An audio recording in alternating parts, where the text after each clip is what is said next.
You have made it through 3 weeks of NFL team previews.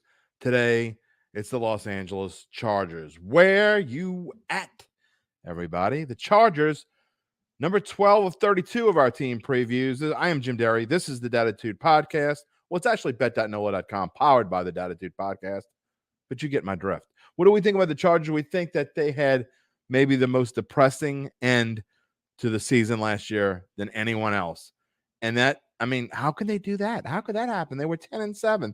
They had a 27-0 lead in the wild card game against the Jacksonville Jaguars, and they lost.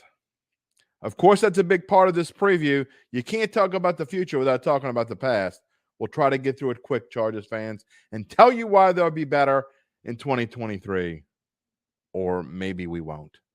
But whatever we do, it's coming up next.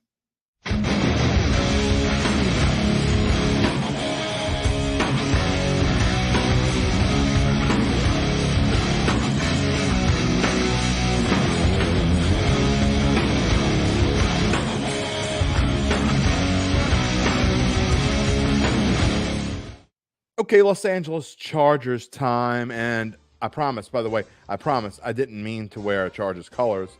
I just so happens that that's what I had on today, and then I started thinking, maybe in the back of my mind, I still feel bad for him, because, I mean, you kind of do. And when we do our written previews on the site at bet.nola.com, we like to start out with last season in a nutshell, and this one starts like this. The final 34 minutes and 25 seconds is the only nutshell you need to know about this team. Woo!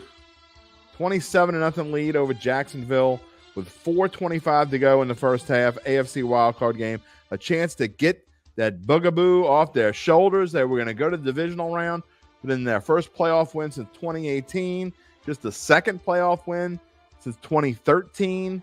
Just the third playoff win in nearly 20 years. And they were about to do it, but it didn't happen.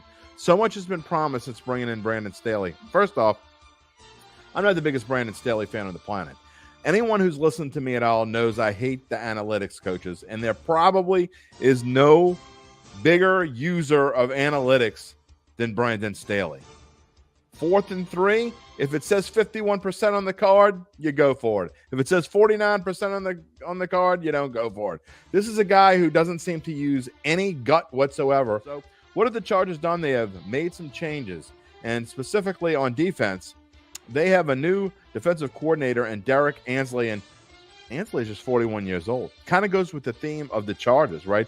They're getting younger and younger, or trying to get younger everywhere, at least in their coaching staff. Because will that make a difference? I don't know. They have a new quarterbacks coach.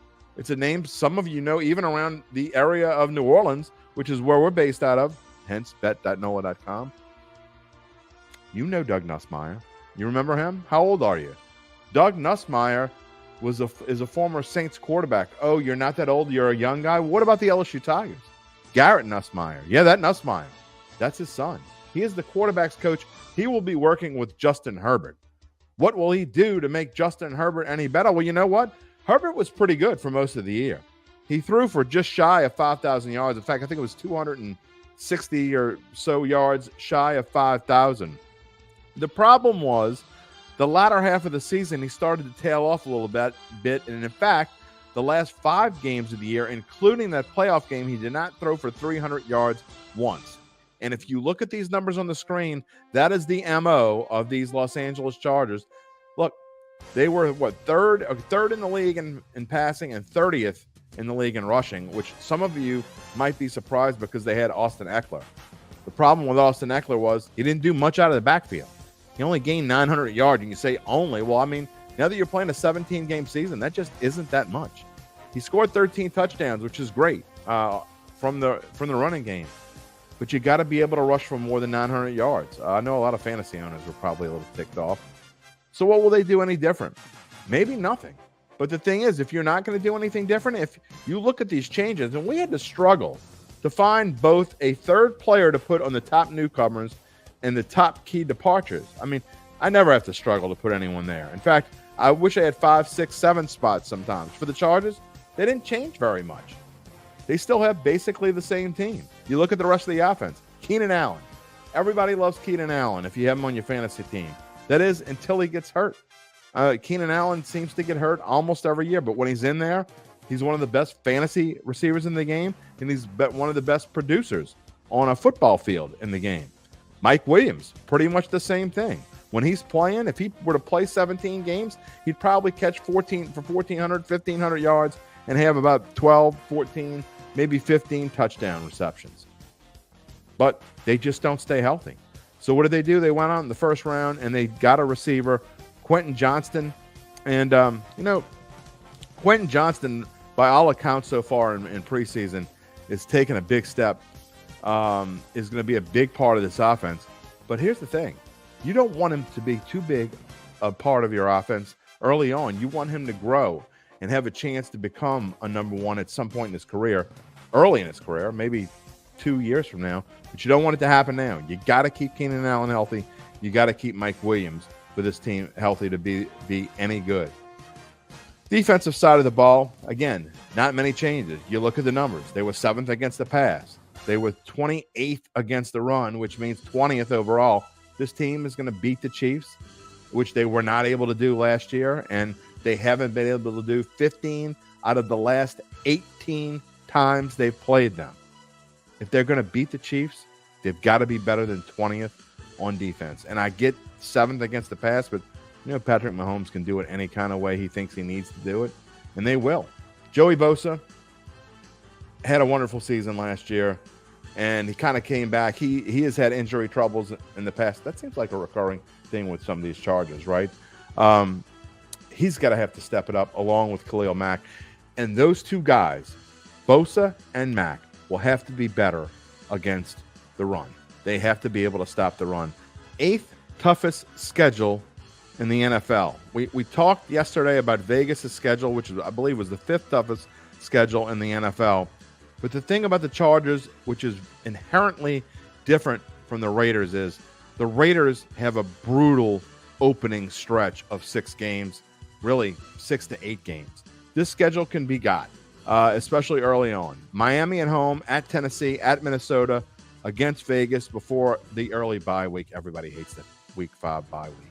But you look at this stretch of 4 games, that is low. None of those teams are super easy. You could argue whether you think, we predicted Vegas to go 5-12. Okay, call that one easy. But the thing is about this schedule is this is a stretch where they could start off 3-1. At least.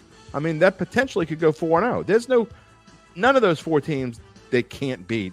We don't know exactly how good Minnesota is, and we're going to get to them in a couple weeks here. And then the primetime stretch starts. They have 6 primetime games.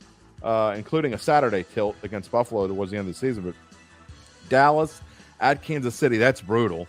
Get a break with Chicago on a Sunday night. Then you got to go play on a Monday night and play Aaron Rodgers and the Jets.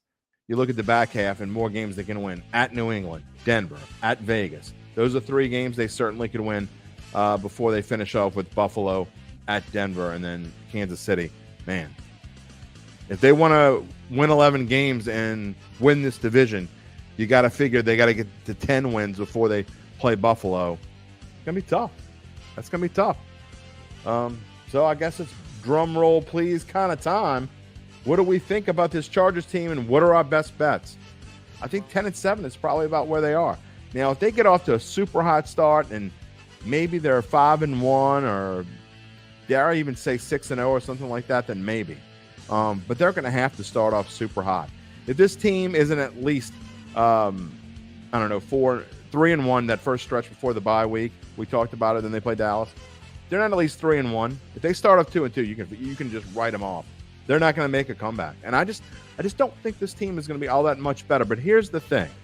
I think at plus 300, if you're going to give me 3-1, if they played this schedule, everyone plays their schedule 3 times. We told you about Kansas City, and I think they're going to take a step back. I'm not saying that Kansas City isn't going to win the division, but I think at 3-1, it might be a value because one more win for this team, 11-6.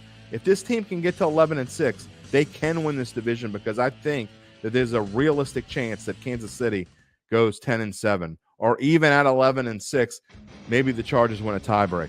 We talked about the Dallas Cowboys. Guess who's coming up first next week, boys and girls? The NFC East. We start it next Tuesday, and it is, with indeed, Dak Prescott and the Dallas Cowboys. We'll see you next week. Everybody have a great weekend.